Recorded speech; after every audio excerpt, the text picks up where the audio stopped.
Hey, don't move. I need to see proof of citizenship immediately. You don't look like you belong in a neighborhood like this. I am a United States citizen, and I am just walking to get lunch. I have committed no crime. I decide who commits a crime. You fit the profile of an illegal. Show me your papers right now or I put you in cuffs. Don't play with me, officer. It was a hot and bright afternoon in Los Angeles where the sun seemed to bake the concrete sidewalks until they radiated heat upward into the faces of everyone walking by. A tall black man named Raymond was walking down the street with a calm and steady pace that showed he was in no hurry but had a specific destination in mind. He was dressed neatly in a button-down shirt and slacks, which was comfortable enough for the warm weather but professional enough to show he was a man of serious business.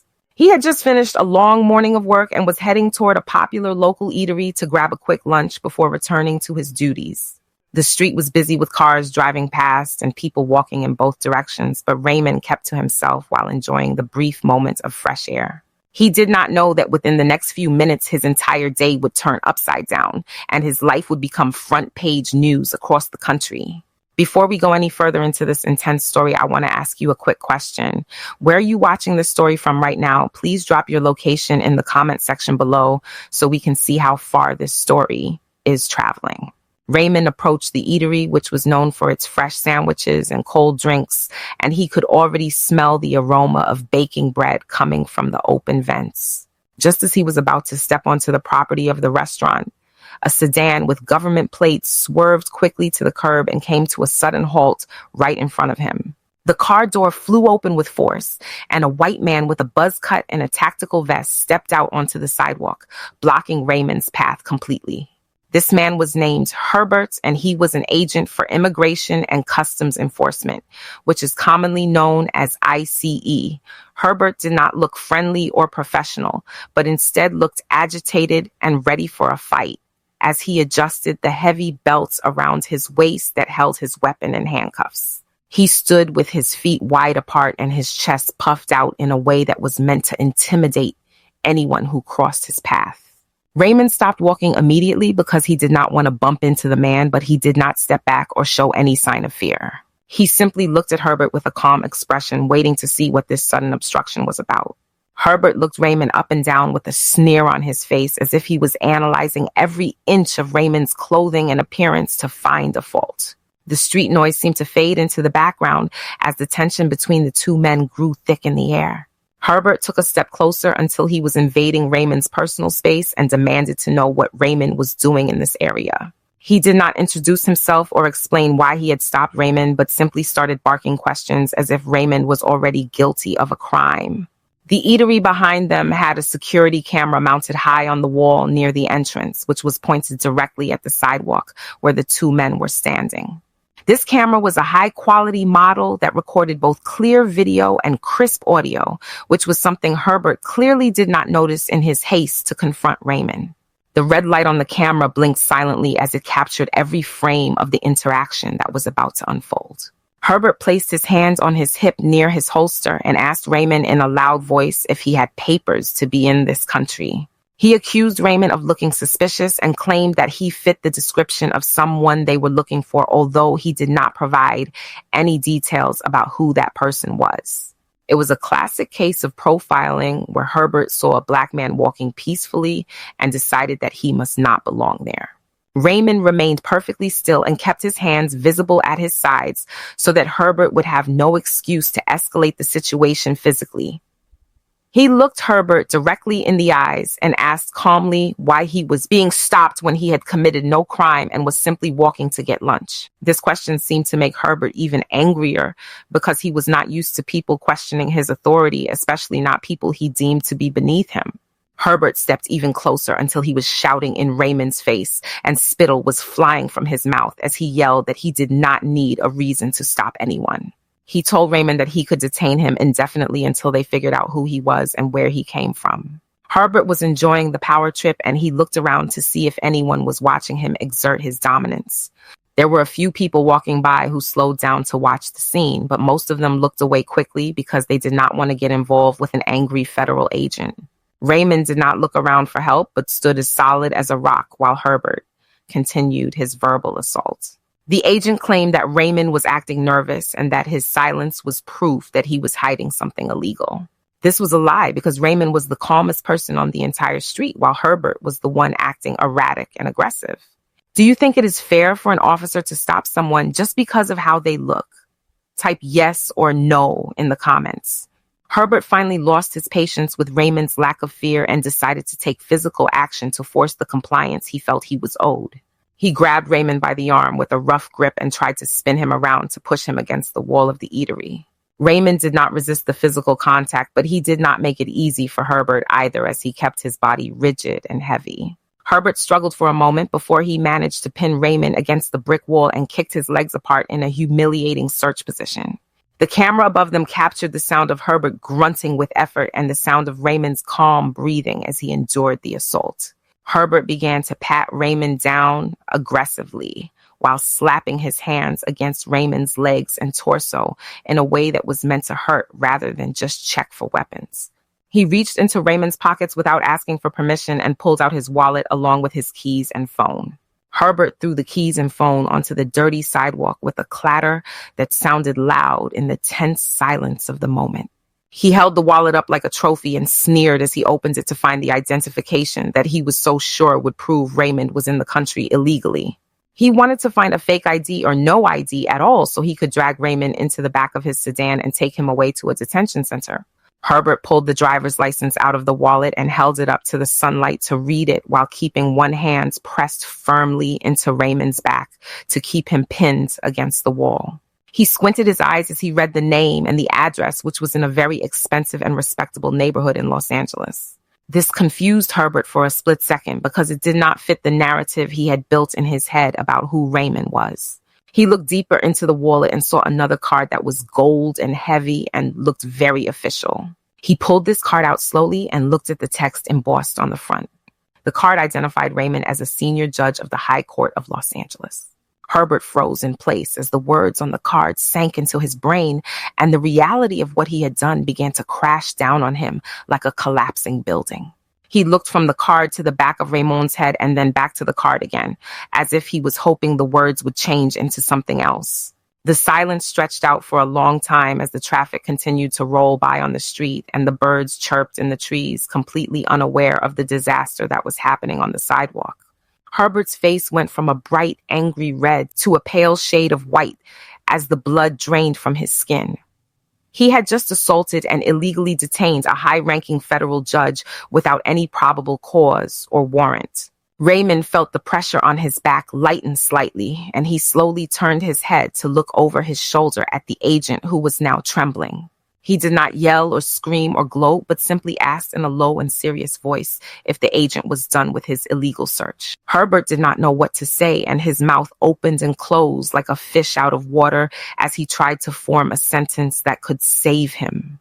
He dropped his hand from Raymond's back and took a step away while still holding the judge's identification in his shaking fingers. Herbert tried to laugh it off nervously and mumbled something about having to be careful these days and how you can never be too sure about people. He tried to hand the ID back to Raymond as if nothing bad had happened and acted like they were just two friends having a misunderstanding. But Raymond did not take the card back immediately and instead let Herbert stand there with his arm extended awkwardly. Raymond fully turned around and straightened his shirt, which had been wrinkled during the rough handling. He looked down at his phone and keys lying in the dirt and then looked back up at Herbert with a gaze that was cold and hard. Raymond pointed a finger at the security camera above them and told Herbert that everything he had just done and said was recorded on high-definition video with audio. Herbert looked up at the camera and his knees almost buckled as he saw the red light blinking steadily. He knew that the footage would show him profiling Raymond and using excessive force and ignoring Raymond's rights as a citizen. He also knew that the audio would catch his racial slurs and his threats, which would destroy any defense he tried to make in court. The arrogance that had filled Herbert just a few minutes ago was completely gone and replaced by pure panic. Herbert began to apologize rapidly and said that he was just doing his job and that he was under a lot of pressure from his superiors to get numbers up. He pleaded with Raymond to let it go and said that no harm was done since he was letting him go now. He even tried to brush the dust off Raymond's shoulder, but Raymond stepped back quickly to avoid his touch. Raymond told Herbert that the harm was already done and that the law applies to everyone, including agents with badges who think they are above it. He reached into his pocket and pulled out a second phone, which Herbert had missed during his sloppy search, and dialed a number. Within minutes, the sound of sirens could be heard approaching from the distance and growing louder with every second until they were deafening. Several police cars pulled up to the curb with their lights flashing, and officers jumped out with their hands on their holsters, ready for action. They saw Raymond standing there and immediately recognized him because many of them had testified in his courtroom over the years. The police officers rushed over to check on the judge and glared at Herbert, who was now standing by his sedan looking small and defeated. The dynamic of power had shifted completely, and now it was Herbert who looked like the criminal, while Raymond stood tall and dignified. A supervisor from the ICE department arrived shortly after the police because Raymond had made a call to the highest levels of local law enforcement. The supervisor was a stern man who looked furious when he saw the situation and realized the magnitude of the mistake his agent had made. He walked over to Raymond and offered a sincere apology while promising that a full investigation would be launched immediately. Raymond listened politely but made it clear that an apology would not be enough to fix the violation of his civil rights. He pointed to the eatery and told them to secure the footage immediately before it could be tampered with or accidentally lost. The police officers went into the eatery, and the manager was more than happy to help because he had seen the whole thing happen on his monitor. He downloaded the footage onto a secure drive and handed it over to the police captain, who sealed it in an evidence bag right there on the sidewalk. Herbert watched this happen with a look of doom on his face because he knew that that little plastic bag contained the end of his career and his freedom.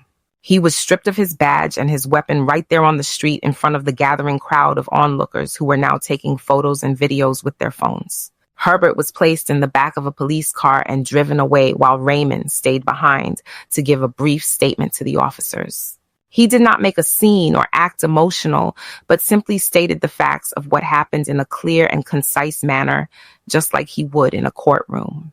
He picked up his keys and phone from the ground and wiped them off with a handkerchief before putting them back in his pocket. He thanked the officers for their professionalism and then finally turned and walked into the eatery to order the lunch he had come for in the first place. He did not let the incident ruin his day or his appetite because he knew that justice was already in motion. The lawsuit that followed was swift and brutal because the evidence was undeniable. Raymond hired a top legal team to handle the case because he could not represent himself due to his position as a judge. The legal filing detailed the emotional distress and the physical assault and the violation of constitutional rights that Raymond had suffered at the hands of the government agent. The story broke in the news, and people all over the country were outraged by the video footage which was released to the public. It showed clearly that Herbert had targeted Raymond solely based on his appearance and had escalated the situation without any provocation. The trial was held in a federal court, and the courtroom was packed every single day with reporters and citizens who wanted to see justice served. Herbert tried to argue that he made an honest mistake and that he feared for his safety, but the video proved that was a lie. The video showed Raymond standing still and calm while Herbert acted like a wild animal. The jury watched the footage multiple times, and every time they watched it, they became more disgusted by the agent's behavior. The audio was particularly damning because Herbert's words were hateful and biased and left no room for interpretation. Raymond took the stand and spoke about the fear that every person of color feels when they are stopped by law enforcement, even when they have done nothing wrong. He spoke about how he had worked his whole life to uphold the law and how it felt to have the law weaponized against him by a bully with a badge. He did not ask for pity, but asked for accountability so that this would not happen to someone else who might not have the power or the knowledge to fight back. His testimony was powerful and moved many people in the courtroom to tears because it was delivered with such dignity and truth. The defense tried to dig up dirt on Raymond's past to discredit him, but they found absolutely nothing because he had lived a life of integrity and service. This desperation only made Herbert look worse in the eyes of the jury and the public.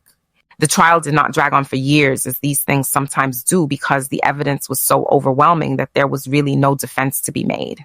The government lawyers knew they were going to lose and tried to settle out of court, but Raymond refused because he wanted a public verdict that would send a message. Finally, the day of the verdict arrived, and the atmosphere in the courtroom was electric with anticipation. The jury had deliberated for only a few hours, which was a sign that they were all in agreement about the outcome. Herbert stood up as the jury foreman read the verdict, and he looked like a man who was walking to the gallows. The jury found in favor of Raymond on all counts, including assault and battery and false imprisonment and civil rights violations. Then came the moment everyone was waiting for, which was the reading of the damages awarded to the victim. The jury awarded Raymond a total of $18 million in damages, which was one of the largest settlements for an individual civil rights case in the history of the state. The courtroom erupted in gasps and whispers as the number was read out loud, and even Raymond looked surprised by the magnitude of the sum. It was a statement by the jury that this kind of behavior would not be tolerated and that the price for violating a citizen's rights would be steep. Herbert slumped into his chair and put his head in his hands as he realized that his life as he knew it was over. He would face criminal charges next and would likely spend time in prison for his actions that day. The government agency would have to pay the $18 million, but Herbert would pay with his freedom and his reputation. The judge slammed the gavel down to bring order to the court and finalized the judgment with a stern look at the defense table. Raymond walked out of the courthouse onto the steps where a massive crowd of supporters and media were waiting for him. The sun was shining just as brightly as it had been on the day of the incident, but now the air felt cleaner and lighter. He stood before the microphones and cameras, not with arrogance, but with a quiet sense of relief that the truth had prevailed. He did not give a long speech or celebrate the money because for him it was never about the money. He simply stated that no person is above the law and no person is beneath the protection of the law, regardless of what they look like or where they come from. He hoped that this verdict would serve as a warning to those who abuse their power and as a beacon of hope for those who feel powerless. He thanked the jury and his legal team and the people who had supported him throughout the ordeal. Then he walked down the steps and got into his car to go home to his family and continue his life as a judge who serves the people with fairness and respect. The video of the incident is still used today in training academies for police and federal agents as an example of what not to do during a stop. It serves as a permanent reminder that in the age of technology and surveillance, the truth will always come to light eventually. Raymond continued to sit on the bench for many years and was known as one of the fairest and most compassionate judges in the system. He used a portion of the $18 million to start a foundation that helps provide legal representation for people who have been wrongfully accused or mistreated by law enforcement. The eatery where it all happened became a bit of a landmark, and people would often visit just to see the spot where the famous judge stood his ground. The owner of the eatery was proud that his camera had played such a crucial role in justice, and he kept the system upgraded and running perfectly at all times. Herbert faded into obscurity after serving his time and became a cautionary tale for other agents who thought the badge gave them the right to be a bully. The story of Raymond and the ICE agent is a powerful reminder that dignity and calmness are powerful weapons against aggression and ignorance. It teaches us that we should never judge a book by its cover because you never know who you are dealing with. A man walking down the street in a simple shirt might be a high court judge or a doctor or a teacher or just a human being who deserves respect. The $18 million verdict was not just a payment, but a message to the world that respect is not optional and rights are not negotiable. He proved that the system can work if there are good people willing to fight for it and stand up against corruption. The sun sets over Los Angeles every evening, casting long shadows over the streets where millions of people walk and drive and live their lives. Somewhere on a quiet sidewalk near a sandwich shop, the memory of that day lingers as a ghost of the past. It is a memory of a tall man standing still against a wall and refusing to break under pressure. It is a memory of a blinking red light on a security camera that saw everything. And it is a memory of justice that was served cold and hard to a man who thought he was untouchable. So the next time you see someone being treated unfairly, or you find yourself in a situation where power is being abused, remember the story of Raymond. Remember that standing your ground with dignity is the bravest thing you can do. Remember that the truth has a way of coming out even when it seems like no one is watching. And remember that justice is worth fighting for no matter how big the opponent or how difficult the battle may seem. The $18 million was a lot of money, but the restoration of dignity and the affirmation of rights was priceless. The city of Los Angeles continues to move and breathe and grow with all its complexities and struggles. But within the concrete jungle, there is one less bully on the streets and one more precedent in the law books protecting the innocent. And that is a happy ending that everyone can appreciate, regardless of who they are or where they come from. The story ends here, but the lesson continues forever in the hearts and minds of those who believe in fairness and equality for all.